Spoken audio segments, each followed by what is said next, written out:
እንደቀጠልነው በኤንቢሲ ቅዳሜ የተለያዩ ጉዳዮች ወደ እናንተ እያደረስን ነው። ቀጣይ ጉዳያችን ደግሞ ወደ አንድ ባለ ታሪክ የሚያሻግረን ይሆናል። ግን ከዛ ቀደም ብሎ ስለ ሚውዚየም እናወራለን። ተያያዥ ነገር ስላለው ብዙ ጊዜ ከኛ ሀገር ላይ በተለያዩ አጋጣሚዎች በተለይ ጦርነትን ምክንያት አድርገው በጣም ብዙ የተዘረፉብን ቅርሶች እንዳሉ ማንነታችንን ደግሞ የሚገልጹ በብዙ ምርምሮች የተገኙ ታሪካዊ ጉዳዮች ወደ ውጪ በተለያዩ አጋጣሚዎች ሄደው ያውቃሉና አሁን ላይ እንደውም ይሄ ከግዕዝን ራሱ ለመማር ምክንያት የሆናቸው ነገሮች ናቸው ተብሎ አንዳንድ ሀሳቦች ይነሳሉ። በተለይም ብዙዎቹ የብራና ጽሁፎች የተጻፉት በግዕዝ እንደመሆኑ መጠን እሱን ተርጉሞ እዛ ውስጥ ያለውን ዕውቀት ለመገብየትና ለማወቅ በሚል ነው። በተለያዩ ሀገራት የውጭ ዓለማት የግዕዝ ትምህርት ተጀምሯል። ለመመርመርም ይመቸናል በሚል ማለት ነውና ብዙ ጊዜ በተለይ በውጭ ዓለም የሚውዚየም ላይ ያላቸው ሐሳብና ግንዛቤ ሰፋ ያለ ነው። ብዙ ደግሞ የማይገኙም ነገሮች አሉ። እንዲያውም አንድ ወዳጄ ወደ ጀርመን ይመስለኛል ሄዶ የሚኒሊክ ድምጽና ምስል ያለበትን በሰከንድ በጣም ብዙ ብር ብዙ ዩሮ ተከፍሎ እንደሚታይም እየነገረኝ ነበርና ግን የኛ ታሪክ ሆኖ ሄደሽ የውጭ ሚውዚየም ላይ ከፍለሽ ደግሞ ማየት ደግሞ ለዛው ምድሉን ላታገኝ ትችያለሽ በተለያዩ መንገዶችና እንዲህ ያለ ሐሳቦችን እናያለንና እኛ ሀገር ላይ በተለይ እንደዚህ አይነትን ንብረትን ታሪክን አኗኗርን የሀገር መልክ ናቸው ብለን የምናስባቸውን ነገሮች በመሰብሰብ በመያዝና ለትውልድ ለማሻገር ሚውዚየሞች በጣም ወሳኝነት አላቸው። እንዲህ ያሉ ነገሮች ደግሞ በእምነት ተቋማት በጣም ይበዛል ብዬ አስባለሁ። ዓለማዊ ነገሮችንም ሃይማኖታዊ ዳራቸውንም ደግሞ የጠበቁ ብዙ ሰነዶች ብዙ መዛግብቶች እንዲህ ባሉ ቦታዎች ይገኛሉ። የጀርመኑን ግዕዝን በማስተማር ትልቁን ድርሻ ወሰደችው ጀርመን ትመስለኛለች። ቀደም እየጠቀስሽው ነበርና ሌላው ምን ትዝ አለኝ ባሳለፍነው ወር የእንግሊዝ መንግስት ንጉስ ቻርልስ ንግስናቸው ስርዓት በሚከበርበት ጊዜ የተጓዙበት አንደኛው ጋሪ ላይ የነበሩት ወርቆችና ከዛ ደግሞ እሳቸው ራሳቸው ላይ ደፍቶት ከነበረው ዘውድ ላይ የነበሩት እንቁዎች በቀኝ ግዛት ጊዜ ከአፍሪካ ሀገር የተወሰዱ ናቸውና የተወሰኑ የአፍሪካ ሀገራት እንደውም የዛን ሰሞን የንግስናቸው የሚደረግ ሰሞን እንደ አድማም እንደ ሰላማዊ ሰልፍም ወይም ደግሞ እንደ ማስጠንቀቂያም ተቃውሞም ጭምር ሲያደርጉ ነበር። ማለት የኛን ነው በቀኝ ግዛት ጊዜ ከኛ ሀገር የተወሰዱ ናቸው። አንዳንዶቹ ዳይመንዶች እንደውም ከዛ በኋላ ሁሉ እዛ ሀገር ውስጥ አልተገኙም፣ ምክንያቱም ተወስደው ስለነበርና ሙዚየም ውስጥ የሚቀመጡት እንዳሉ ሆኖ የራሳቸውን ሀገራቸው ውስጥ ያሉትን ነገሮች ከፍ ለማድረጊያ ሁሉ እየተጠቀሙበት ነውና እነዚህ ነገሮች የኛን ታሪክ ነው ወስደው እነሱ እየሰሩት ያሉት። አንደኛው ይሄ የታሪክ ጥፋት እኔ እንደ ጥፋትም ነው የማየው። ሲቀጥል ደግሞ ተከፍሎ መታየት በራሱ በጣም የሚያሳዝን ነገር ነው። እኛ ሀገር ስትመጪ ኢትዮጵያ ስለሆንኩ በነፃ ልትለው ሄደ የራስ ታሪክ እንደውም እሱን አይደለም ይመልሱልን ይመለስልን የሚል ውስጥ ነው። ግን ምንድነው ሙዚየም መኖሩ በጣም ብዙ ጥቅም አለው ለአንድ ሀገር። ለምሳሌ እኛ አሁን ላይ ሆነን የበፊት ታሪካችን ከዛሬ ምናምን ዓመት በፊት የነበሩት የኢትዮጵያ ታሪክ፣ ባህል፣ አኗኗር የተለያዩ ነገሮች አሉ። ስለዚህ በአፈ ታሪክ ከሚደርሰን ይልቅ እነዛ ነገሮች አንድ ሙዚየም ውስጥ ቁጭ ብሎ ትውልድ ሄዶ የሚያያቸው ከሆነ እስከ ዛሬ ድረስ የተጓዝንበትን አንድ ሀገር እንደ ሀገር የተጓዝንበትን መንገድ የሚያሳየንም ነው። ከዛ ወዴት እንሄዳለን የሚለውንም ጥናት ለማድረግም ይሁን የተለያዩ ህፃናቶችን ወጣቶችን ኢንስፓየር ለማድረግ ብዙ የሚጠቅመው ነገር አለ። እኛ ያለንን አልተጠቀምንም አይደለም፣ በጣም ብዙ አለና ያሉን ሙዚየሞችም ካለን የህዝብ ቁጥር አንፃር ካለን የቆዳ ስፋት አንፃር በጣም ትንንሾች ናቸው አሉ። እዚህ ከጎናችን ያለውም አለ 5 ኪሎ ያሉትም አሉ። ቀደም እንዳልሹ ደግሞ የተለያዩ አካባቢዎች ላይ በመንፈሳዊ ቦታዎች ላይ የሚዘጋጁ ሙዚየሞች አሉ። እጅግ በጣም ጥሩ ናቸው መኖራቸው፣ ግን ትንሽ ከህዝብ ብዛት አንፃር ያጥራል። ግን እኛስ ሄደን የራሳችንን ሙዚየም ለማየት ምን ያህል እንፈልጋለን ወይም ደግሞ ምን ያህል ችሎታው አለን ወይም ደግሞ ምን ያህል አቅሙ አለን የሚለውን ማየት ያስፈልጋል። ሙዚየም መቋቋሙ ሌላው የኢኮኖሚ ምንጭም ይሆናል። አንድ ሀገር ታሪካችን አለ ብለን አንድ ሙዚየም ካቋቋመን ያንን ነገር ለማየት ይመጣሉ። አሁን እኛ የውጭ ሀገር እየሄድን እየከፈልን ነው እያየን የተባለዋል። ስለዚህ ሌሎች ውጭ ያሉ ዜጎች ወደኛ ሀገር መጥተው ያንን ሙዚየም በመጎብኘት የሀገራችንን ባህል ማስተዋወቅ እንዲሁም ደግሞ ገቢ ማግኘትም እንችልበታለን ማለት ነው። አንዱ ጥቅሙም ይሄ ነው። አዎ ሙዚየምን ስናስብ አንዳንዴ አንተ ከዘረዘርካቸው ጥቅሞችን ደግሞ ባሻገር እኛ ራሳችን ሙዚየሞች መኖራቸውን ምን ያህል ሙዚየሞች እንዳሉን ስናቃለን።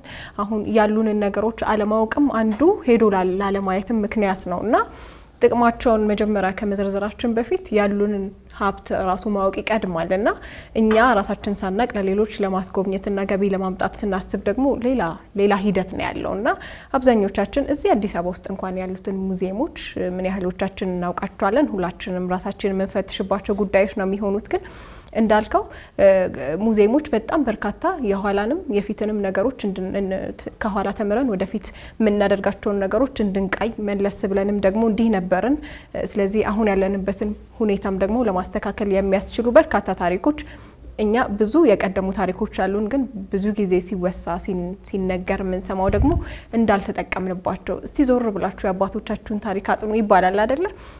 which means ይሄ ሚስ ያደረግነው የተውነው ያላወቅነው ነገር አለ ማለት ነውና ብናውቅ ደግሞ ምን ያህል ጥቅም ሊኖረው ይሆን ነበር። ከቱሪዝሙ አንፃር ብቻም ሳይሆን እኛ ራሳችን የራሳችንን ነገሮች ተመራምረንባቸው የተሻለ ነገር ከቴክኖሎጂም ከብዙ ነገር የተሻለ ነገር ብናገኝ መልካም ነውና ሙዚየሞቻችንን እየሄድን ጎብኘት ብናደርጋቸው መልካም ነው። ወቀሳ ብቻ እንዳናደርግ። በውጭው ዓለም ብዙ ጊዜ ያው የውጭው ሀገር ሰዎች የዓለምን የመዞር ታሪክን የማወቅ ነገሮች አላቸውና መንገዳቸውን ሲያዘጋጁ በተለይም ደግሞ ወደ ኢትዮጵያና ወደ አፍሪካ መምጣት ሲፈልጉ እዚህ ቦታ ሄዳለሁ ብለው የታሪካዊ የቱሪስት መዳረሻቸውን ሲዘረዝሩ ሙዚየሞችን ታሳቢ ያደርጋሉ። ብዙ ነገር እንደሚሸምቱበትና ትርፋማ እንደሚሆኑበት ስለሚያውቁ ማለት ነው። እንዲህ ያሉ ነገሮች እኛ ሀገር ላይ በተናጥል እቃዎችን ታሪካዊ ነገሮችን የሚሰበስቡ ሰዎችም አሉ። እንዲህ አይነት ነገር ደግሞ ግድ ይለናል ብለው ደግሞ የብዙ የተቋምን ስራ ደግሞ በግል የሚሰሩ ሰዎችም እንዳሉ እናውቃለን። እንዲህ ያሉ ነገሮችን ለማስታወስ ወቀሳም እንዳይሆን ግን ደግሞ እስታቢያችንም ደግሞ ከፍ እንዲል ስለ ሙዚየሞች ያለንም ደግሞ ሀሳብ ከፍ እንዲል ግን ቢሰራበትና ደግሞ ሀሳባችን እንዲህ አይነት ነገሮችን መስራት እንድንችል የመጎብኘትም የማየትም የመሰብሰብም የኛነት ስሜትም ደግሞ የሚሰማም ቢሆን እንዲህ አይነት ነገሮች ብዙ አንርቅም እንዲህ ካለ ሀሳብ ብዬ አስባለሁኝ። ግን በተናጠል ብዙ ሰዎች የሚያደርጓቸው ነገሮች ግን ያስገርሙኛል። በተለይ ቱሪዝሙን፣ ሀገርን፣ መልክን፣ ባህልን፣ ወግን ከማስተላለፍ አንፃር ብዙ የሚያደርጉ ብዙ የሚጥሩ ከዛም ደግሞ ደጋግመን ስማቸውን የምናነሳቸው ሰዎችም ይኖራሉ። ከነዛ መካከል አንድ ባለ ታሪክ ልናነሳ ወደን ነው ይህን ያህል መንደርደሪያ ያወራ ነው። ያው ስለሳቸው እናወራለን። በነገራችን ላይ ስለ ቱሪዝም ካወራን አይቀር ስለ ሙዚየምም ካወራን አይቀር ባለፈው ሳምንት በዓለም አቀፍ ደረጃም በሀገር አቀፍ ደረጃም የሙዚየም ቀን ተከብሯልና አንዱ የተነሱት ሀሳቦች ይህንን በማስመልከት ነውና እኛ ወቀሳ ብቻ እንዳናደርገው እዛ ላይ የተነሱ ሌሎች በጣም በርካታ ሀሳቦች ነበሩ። ኢትዮጵያ ውስጥ ያሉትንም አሉ እየተሰሩባቸው ያሉ ነገሮችንም የሚያበረታቱና ይበል የሚያሳይ ነገሮችም በሀሳብ ደረጃ ተነስተዋልና አይ ቲንክ ከዚህ በኋላ ብዙ ይሰራበታል ብዬ አስባለሁ። ሌላው ምናልባት ወደ እንግዳችን ከማለፋችን በፊት መልእክት አስተላልፈን እንለፍ። የበርዝዴ ጉዳይ ኤንቢሲ በርዝዴይ በሚለው የቴሌግራም ግሩፓችን እስከ 90 ሰከንድ ያህል የሚረዝሙ አጭር ቪዲዮዎችን ያጋራችሁን እኛም ደግሞ ወደ እናንተ መልሰን እናደርሳለን እንላለን። መላካችሁን አሁኑኑ በቀጥታ ጀምሩ እንላለን። ያው የተላኩ አሉ። ወደ በኋላ ላይ ደግሞ የተላኩትን መልሰን ለተመልካቾች የምናደርስ ይሆናል። እንግዲህ ቅድም ማድረግ እንዳልሽው በቀጥታ ብዙ ሳናወራ ወደ እንግዳችን እንለፍ። ኢንጂነር ተረፈ ራስ ወርቅ ይባላሉ። ያበረከቱትና ምን ሰርተዋል ከሙዚየም ጋር ተያይዞ የሚለውን ከዩ የሰራችሁ ፕሮግራም ነው። ወደዛ እናልፋለን። በድጋሚ ቆይታችሁ ከኛ ጋር ይሁን። እሱ ቤት ተምረዋል። እኛም ስናደግ ደግሞ አብረን ያደግን ሰዎች ነው። ተረፈ ለእኔ የተለየ ወንድሜ ነው። የማማክረው፣ የሚያማክረኝ፣ የሚመክረኝ አገር እንድናከብር፣ ባህላችንን እንድናከብር፣ ሃይማኖታችንን እንድናደርግ የሚያጽናና ሰው ነው። በኢትዮጵያ ታሪክ ውስጥ በኢትዮጵያ የቴክኖሎጂ ሂደት ውስጥ ደግሞ የእሳቸው ሚና በጣም ትልቅ ነው። አንደኛ ገና በልጅነታቸው ገና በ25 ዓመታቸው ቴሌፕሪንተርን ሰሩ። ይሄ ብቻ ደግሞ ሳያበቃቸው በዓለም አቀፍ የቴሌኮሙኒኬሽን ዩኒየን ውስጥ ለ40 ዓመታት የአፍሪካ ጉዳይን ሲመሩ ነበር። ይሄ ብቻ አይደለም። የቻይና የቴሌኮም ኢንዱስትሪ አሁን ላለበት ደረጃ እንዲደርስ አስተዋጽኦ ካበረከቱ የአይቲዩ ወይንም የዓለም አቀፍ ቴሌኮሙኒኬሽን ዩኒየን ሰዎች መሃል አንዱ ኢንጂነር ናቸው። ኢንጂነር ለመካከለኛ ምስራቅ ላሉ የሞባይል እና የቴክኖሎጂ ኢንዱስትሪ ለሚፈልጉ አገራት ትልቅ አስተዋጽኦ አበርክተዋል። ልክ ጡረታ ሲወጡ ደግሞ አገሬ ደግሞ ገብቼ ምን ልስራ ብለው አንኮበር ቤተመንግስት የዳግማዊ አፄ ምኒልክን ቤተመንግስት እንደገና የድሮ ቅርጹ በጠበቀ መልኩ አድሰውት ሎጅ አድርገውት የዛሬ 17 ዓመት ከፍተው ለብዙ ቱሪስቶች መስህብ ለመሆን ይቻላል። ኢንጂነር ተረፈ እንግዲህ ፋና ወጊ ከሆኑት የኢትዮጵያ ኢንቴሌክቹዋልስ አንዱ ናቸው ማለት እንችላለን። ብዙ አስተዋጽኦ አድርገዋል። በሙያቸው በቴሌኮሙኒኬሽን ሀገራቸውን አገልግለዋል። ከዛም አልፈው ደግሞ አፍሪካን ያገለገሉ ሰው ናቸው። በቅርቡ ደግሞ እንግዲህ ካላቸው የሀገር ፍቅር ተነስተው አንኮበር አካባቢ በርካታ ስራዎችን አከናውነዋል። አንደኛ የአንኮበር ታሪክ እንዲያንሰራራ ድሮ የነበረው እንደ መዲናም እንደ ትልቅ ታሪክ ቦታም እንዲዘከር ብዙ አስተዋጽኦ አድርገዋል። ያ ሲባል ከቅርስ ጋርም በተያያዘ ከዚህ በፊትም እንዳልኩት በተለይ ይሄ ቤተ ንጉስ የተባለ የስነ ህንፃ ዘይቤ በአብዛኛው ቦታ እየጠፋ ነው። እዛ ላይ አስጠንተው እንዲሰራ ማድረግ፣ በቦታው ላይ የቱሪዝም እንቅስቃሴ እንዲስፋፋ፣ ከዛ ጋር ተያይዞ ደግሞ የተፈጥሮ ሀብትን እንክብካቤ ይሄን ሁሉ አድርገዋል። አሁን እንግዲህ አንኮበርን ድሮ የምታቋትና አሁን የምታቋት መመስከር ትችላላችሁ። አሁን አንኮበር የተባለችው ትልቅ ከተማ ሆናለች። በክልሉም ደረጃ እንደዚህው ኦልሞስት ወደ ንዑስ ማዘጋጃ እየገባች ያለች ናት። ያቺ አንኮበር የኢንጂነር ተረፈ የስራ ውጤት ናት ማለት እንችላለን እንጂ ድሮ ጎረቤላ 3 ቤት ነው 4 ቤት ነው የነበረ። በዛም ትልቅ አስተዋጽኦ ያደረጉ ስለሆኑ እጅግ እንደ ተቋምም እንደ ኢትዮጵያዊም ምስጋና። ኢንጂነር በዚህ ብቻ የሚወሰኑ ሰው አይደሉም። የሚገርም ነገር በሮታሪ ክለብ ውስጥ ትልቅ ሚና በመጫወት እኔ እንኳን በግሌ በየጊዜው የነጻፍ ትእዛዝ አክሊሉ ሀብተወልድን ሲዲ ሳስመርቅ በእያንዳንዱ ኢቬንት ከባለቤታቸው ጋር አብረው ይገኛሉ፣ ሀሳብ ይሰጣሉ። እንዲህ ብታረግ ለክለሌን ብትሰራ አዳዲስ ሰዎችን ብዙ ሰዎችን የተዋወቁት በሳቸው ነው። ስለዚህ ወጣት ይወዳሉ፣ አገር ይወዳሉ፣ የአይቲ የቴክኖሎጂ ጉዳይን በደንብ አድርገው ያውቃሉ፣ ታሪካቸውን ይመረምራሉ፣ ታሪክን ለትውልድ በማስቀረት ያምናሉ። ለዚህ ደግሞ ትልቁ የረዳቸው ነገር የአባታቸው የመምህር ራስ ወርቅ ወልደ መስቀል አገር ወዳድ መሆኑ። ቴሌፕሪንተር አስቦ አውጥቶ አውርዶ ማንም ያልጀመረው ይሄንን ሲሰራ ብዙ ውጣ ውረድ ነው። እንደምታውቀው እኛ ሀገር አንድ ሰው አዲስ ሌላ ነገር ልፍጠር ሲል ብዙ የሚያበረታታው የለም። ግን እሱ ምንም መጣበትንም ችግር ምንም ተወጥቶ ይህን ቴሌፕሪንተር ሰራ። ለሀገሬ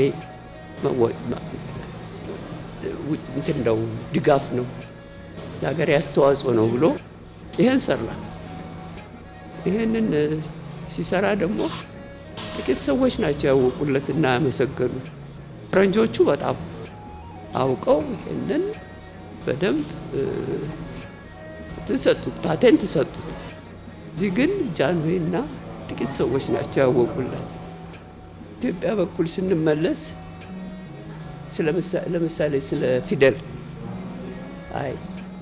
ፊደል መማሪያ እስቲ ላስብ አለና ይሄ እኮ የሱ እንደው እንትኑም አይደለም ማለት ላስብ አለና አውጥቶ አውርዶ ስንት ቀን አሰላስሎ ሀሁ በቀላሉ የሚል ነገር ፈጠረ። ይሄ ለልጆች እንደ መጫወቻ ሆኖ አንድ የዛች ላይ እየቀጠሉ ሀይ እያሉ እየተጫወቱ ማሩበት። ሀሁ በቀላሉ የሚል እሱን ፈጥሮ ትምህርት ሚኒስቴር እዚህ አመጥቶ ሰጠ። እንግዲህ ምን እንዳደረጉት አናውቅም፣ ግን አለሱ። ይሄ ቴሌፕሪንተር ከፈጠራና ከቴክኖሎጂ ውጤትነቱ ባለፈ ደግሞ ቅድም እንደተጠቀሰው ፊደላችን ተዋውቆ አይታወቅም። እንግዲህ በአፍሪካ ብቸኛው በአፍሪካውያን ሎካሊ ያደገ ፊደል ብንወስድ የግዕዝ የአማርኛ ፊደሉ ነው። ይሄ ፊደል ለብዙ ቋንቋዎችም ጽፈት ላይ ውሏል። እሱ በቴክኖሎጂ እየታገዘ ሲስፋፋ ነው አንድ ፊደል እየታወቀ የሚሄደው እና በዛን ዘመን ላይ ይሄንን ወደ ጽህፈት መኪና መቀየር ማለት ትልቅ አስተዋጽኦም ነበረው ማለት ይቻላል።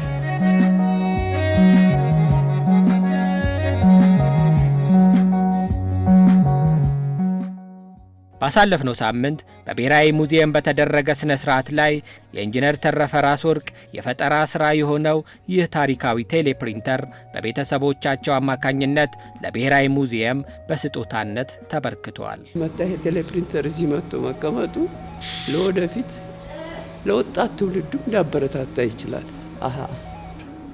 እስከ ስራችን ወጣ ብለን ሌላ ነገርም ማሰብ መፍጠር ማሻሻል እንችላለን ብሎ የሚያበረታታ ነገር ስለሚመስለን አሁን በዛሬው ቀን እናመተን ብሔራዊ ሙዚየም ማስቀመጣችን ትልቅ እድል ነው። ለእኛም ገርም የሚጠቅም ነው ብዬ አምናለሁ። ወጣቱ ትውልድ ይኸው ይማርበት፣ እንፍጠር። ሌላ ደግሞ ፈጣሪ የሆኑት ሰዎች እናመስግናቸው። ከሌ እኮ ጎበዝ ነው። ታሪክም ሰርቶ የሄዱትን ሰዎች እነሱ እኮ ጎበዞች ናቸው፣ ከነሱ መማር አለብን። ከጥፋታቸውን አርመን እኛ ደግሞ የተሻለ ከነሱ እንስራ። በረታታ ነገር ይመስለኛል የነሱን አይነት ስራ ማወቅና እዚህ ሙዚየም ላይ ማስቀመጥ። አባቴ አንድ አመት በፊት አረፈ እና ያኔ ስንባባል ይሄንን ታሪክ እኛ የተማርነው ነገር ለሌላ ሰው ብናስተላልፍ ጥሩ ነገር ይሆን ነበር እና ቤት የነበረችው ቴሌፕሪንተር ለኛ ብርቅ ናት፣ እንደ ምሳሌ ናት። ለምን ለሌላ ሰው አናካፍልም ብለን አነሳ ነው። ዛሬ አይ ቲንክ ለሱ ነው እዚህ ያለ ነው። ቴሌፕሪንተሯ ለኛም ብርቅ ብትሆንም አይ ቲንክ ለሌላም ሰው ምሳሌ ይሆናል እና እንደ ቤተሰብ እናቴ አለች፣ ቴጽጌ እህቱም አለች፣ ቤተሰብ አለን፣ እዚህም ያሉም እዛም ያሉ ሁላችንም እንደ ዶኔሽን ለሙዚየሙ መስጠት ወስነን ነበር። በጣም የተደሰት ነው። ረዳት ፕሮፌሰር አበባው ሀሳቡ በጣም ደገፉት። እናመሰግናለን። ለዚህ ጥሩ ምሳሌ ይሆናል። እንደገባኝ በቴክኖሎጂ ብዙ ምሳሌ የለንም እዚህ ሙዚየም። ስለዚህ ይሄኛው በቃ እንደሱ ኮንትሪቢዩሽን ይሆናል። በዚህ ምክንያት በጣም እናመሰግናለን ስለመጣን ስለተቀበላችሁን። አይ ቲንክ ቆንጆ ቦታ ይገኛላታል ለቴሌፕሪንተሯ። ቴሌፕሪንተር ያው ቦታ ተዘጋጅቶለት የተዘጋጀ ቦታ አለ እዚህ መሀለኛው የሙዚየሙ ክፍል። እዛ ላይ ምናልባት በ2-3 ቀናት ውስጥ ሾኬስ ተዘጋጅቶ ዲስፕሌይ ይደረጋል። ከሱም ጋር ደግሞ እንግዲህ ብቸኛ የነበረውና አሁን ወንድም ያገኘው የአያና ብሩ ቴሌኮም ጋር በተያያዘ የጻፏቸው ጽሁፎች፣ መጣጥፎች የያዘ መጽሐፍ ነው። እንደዚሁም ደግሞ ኢንጂነር ተረፈ ከልጅነታቸው ጀምሮ ይህ መጽሐፍ እስከጻፈበት ድረስ ያላቸው የህይወት ገጽታ ምን ይመስላል የሚለው በአማርኛ አለ፣ ከዛ በእንግሊዝኛ አለ። የተለያዩ ደግሞ ምስሎች አሉ፣ ሰነዶች፣ ፎቶግራፎች አሉ። ከ200 በላይ ፎቶግራፎች፣ ሰነዶችን የያዘ መጽሐፍ ነው። ከዚህ በተጓዳኝ ደግሞ እሳቸው ያን ጊዜ የጻፏቸው ጽሁፎች በተለይ ለቴሌኮም ማደግ፣ ቴሌኮሙኒኬሽን በታዳጊ ሀገራት፣ ቴሌኮሙኒኬሽን በበለጸጉት ሀገራት ምን ጥቅም አለው የሚለውን ነገር በዝርዝር ቢያንስ ለአንድ አጥኚ በጣም የሚጠቅሙ ዶክመንቶችን ኦሪጂናሉን እዚህ መጽሐፍ ላይ አትመነው እናወጣው ይችላል። ወደ 400 የሚሆን ገጽ ነው። ይሄ መጽሐፍ እንግዲህ ዛሬ 2011 ወጥቶ እንደና ድጋሚም የተወሰነ ኮፒዎች ታትመው በብሔራዊ የሳይንስ ሙዚየም የእሳቸው 1ኛ ዓመት በታሰበበት ዕለት ይሄ መጽሐፍ ቀርቧል እና በጣም የለፋንበት ስራ ነው። እሳቸውም ብዙ የደከሙበት ስራ ነው። እንግዲህ 18 ጊዜ ማለት በጣም ብዙ ነው አይደለ? ሲለወጥ፣ ሲመጣ፣ ሲታረም፣ ይሄኛው ይቅር ሲባል፣ ቆይ 1 ዓመት ይዘግይ ሲባል 6 ዓመት የወሰደ መጽሐፍ ነው ከ2005 ጀምሮ እስከ 2011 ድረስ እና እኔ በግሌ ለሰው